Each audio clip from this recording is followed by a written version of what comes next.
What's up, Bobcats? Welcome to the Lab 1 video. I'll share my screen and let's just get started with looking at some latitude and longitude. So, as advertised, we got latitude, longitude, and the Earth's tilt. Again, this would be the down and dirty, quick and easy version. More information is always available through looking through the lab slides yourself and reading through the lab handout. And when you get to the quiz, just take your time and use all your resources available. You're smart. I'm sure you can figure it out. Y'all technology natives out there. So, we'll look at lat and long, the Earth's tilt, and changes in daylight and darkness. First, take a look at this image. You can observe. Maybe you recognize the actress on the left, maybe you don't. I don't know if she's been in anything real recently, but that's Angelina Jolie, and she has a tattoo of the latitude longitude coordinates for the four children that her and Brad Pitt adopted when they were married or together. I'm not sure how that ended up because my pop culture references aren't that great, but those are the coordinates of the kids that they had adopted. And then you could see them on the map if you plug that into Google Earth or Google those different coordinates. That's where the kids came from. So a little pop culture tie in here, but let's take a look at the nuts and bolts of the content here. The Earth rotates on an invisible axis. That's these purple circles you see out here and lines for them. One rotation is about 24 hours. One revolution is this red circle. A revolution is the time in which it takes us to go around the sun, to make a trip around the sun. So about a year. So 365 days, 0.25. That's why we have a leap day every 4 years.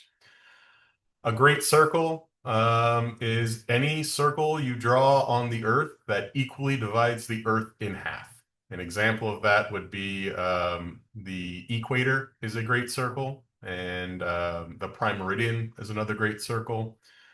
Just cuts the Earth in half. Latitude. Latitude are these lines you see on this image here.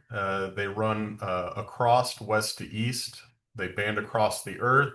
The equator is 0 degrees, and the equator would be the only great circle in this example, because if you go up from the equator, it's no longer cutting the Earth perfectly in half to 10 degrees north or south. The equator cuts it in half, making it a great circle. All those are smaller circles, but they're parallel to each other, so these lines never intersect. And a way to remember the difference between latitude and longitude is think of latitude like rungs on a ladder, the ones you would climb up. The latitude, so think ladder, it is the rungs across the Earth. You can climb up and down the Earth by moving up and down in latitude. Latitude lines are called parallels. They don't run into each other because they are parallel. Longitude, they are long. They go up and down.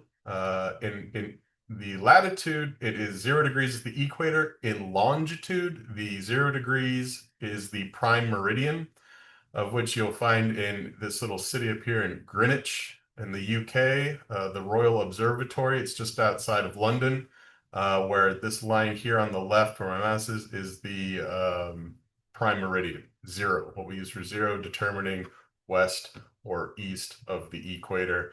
But the lines run north and south. So if you go north and south, and then you go west, it will change your degrees of which you are away from the prime meridian. I've been there to Greenwich. The coordinates are a little off if you bring GPS, but it's still a nice photo op, and you'll see a lot of tourists taking pictures there.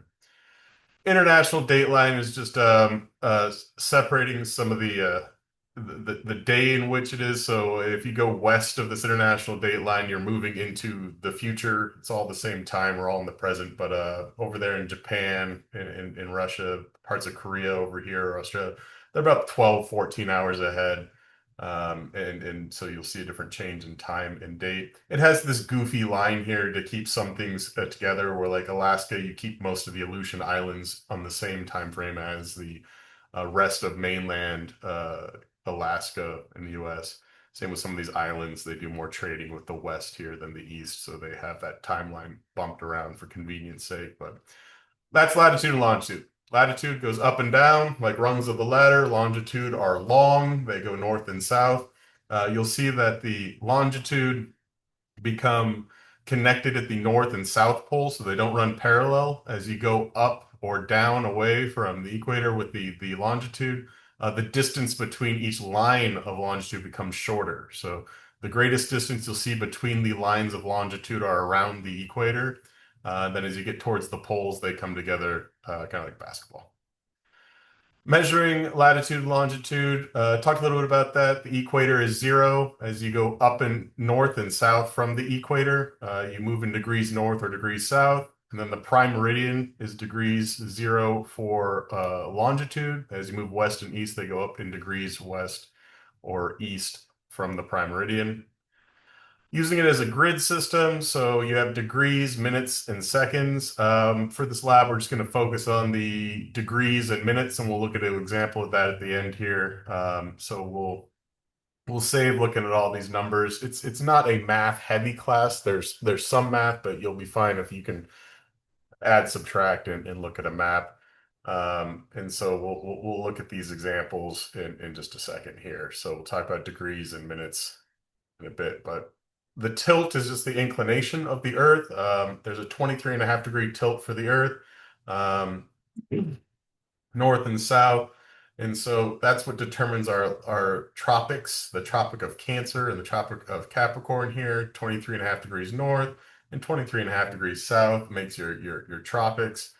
And in this image, you can see that the southern hemisphere is receiving more sunlight because the north half, this part, appears tilted away from the sun. So you'd see about here, there's no sunlight penetrating the Arctic Circle, whereas the southern hemisphere is getting a lot of sunshine. So this would be a winter in the northern hemisphere for us.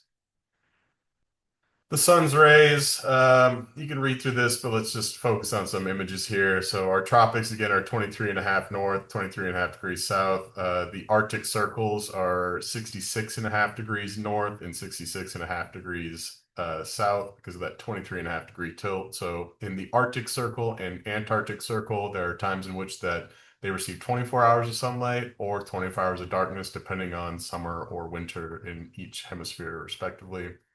The circle of illumination is just a great circle that is present every day, every minute of our life here on Earth that splits the Earth exactly in half. Half the Earth is getting sunshine, the other half is not.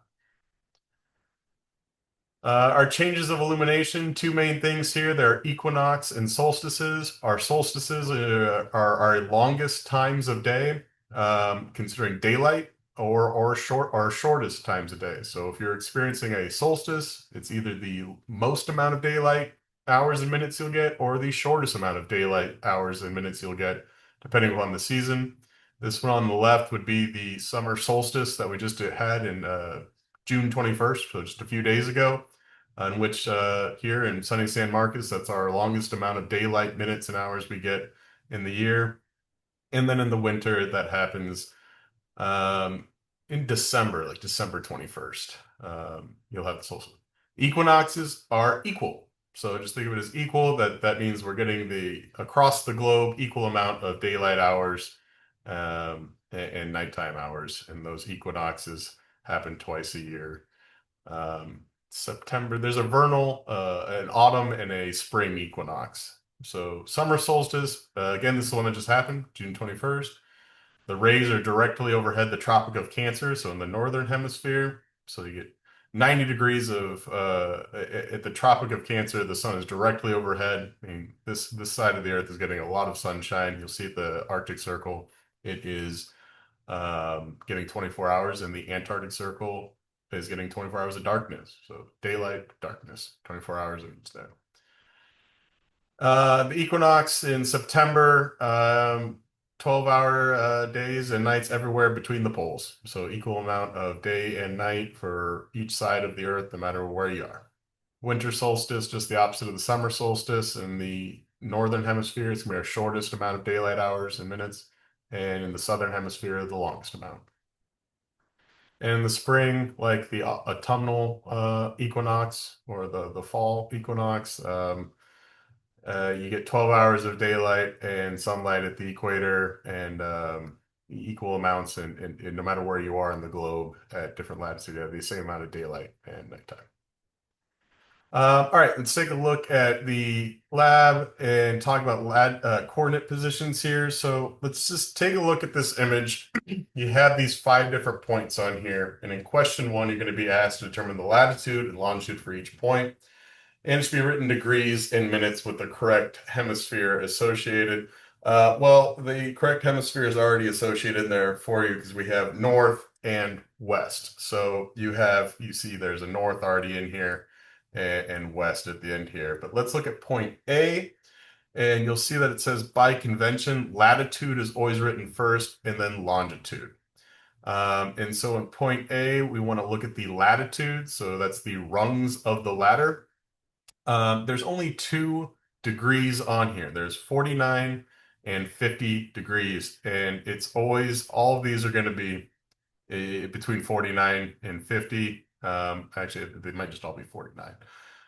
So if we look at A, we know that the degrees is going to be, starting with latitude, it's between 49 and 50. So we know that the first one is 49. And then in minutes, it's broken down. There's 6 segments here. So if you follow me, we got 49, we got 10, 20, 30, 40, 50, and then 60 would hit another degree up here. So we got 49 degrees. And then we're going to look at minutes, 10. So A is at 10. So we got 49 degrees, 10 minutes. And then we look at it in longitude. So we're starting with longitude, 100. It's between 100 and 101. So because it falls between there, it is the 100. And then we're going to move across to like we did there. So 100, then there are, again, 6 spaces here. So we got 10 minutes, 20, 30, 40, 50.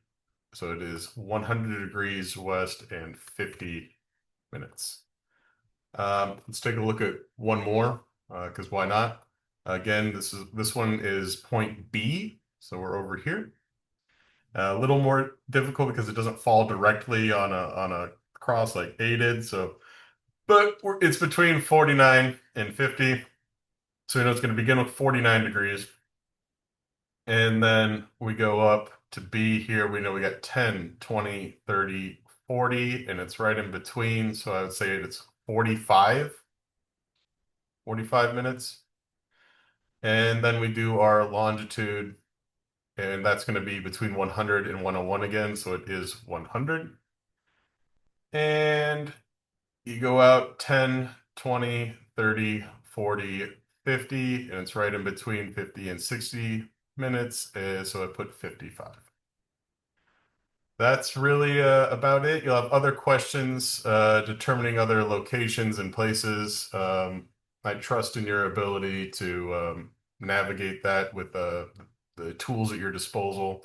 So knock it out. Hit me up if you have any questions. If not, have a great day, and I'll see you back here for lab 2. Cheers.